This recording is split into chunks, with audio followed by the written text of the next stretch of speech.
Doktor Berisha, ti i ke dhënë provat për Shqipërinë. Ti je një burr zotëri dhe unë kam fatin e madh në jetën time që të kam dëgjuar ty. Unë frymëzimin më të madh i ma ke dhënë moshën 6-7 vjeçare. Unë kisha dëshirë, doktor Berisha, që të shikoja televizor. Jam rritur në Laprak, thash, kam ardhur 1 vjeç nga kampi i internimit.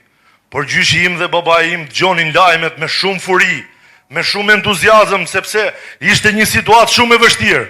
Ndërsa ti si Luane, si Vigan, i Turesh e Gamozruçit, Skënder Gjenushit, Spartak Braoshet, gjithë kriminalët komunizmit.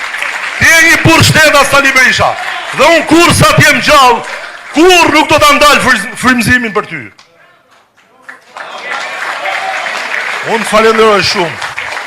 Deri në fund jetës time unë do jem mbështetës jot. Shumë njerëz ma presin rrugën dhe më thonë, akoma me atë ti? Po, mër, po, akoma me këte, sepse ky është një njeri që është i vetmi njeri që mund t'i dali për balë kësaj klike, këtyre kriminelve, që po i pin gjagun shqiptarve. Nuk ja kam besën dhe nuk ja kam besimin dhe shpresën askuj më shumë se sa ti. Të dua shumë, Sali Berisha, të dua më shumë se babajnë tim. Shumë falenderoj.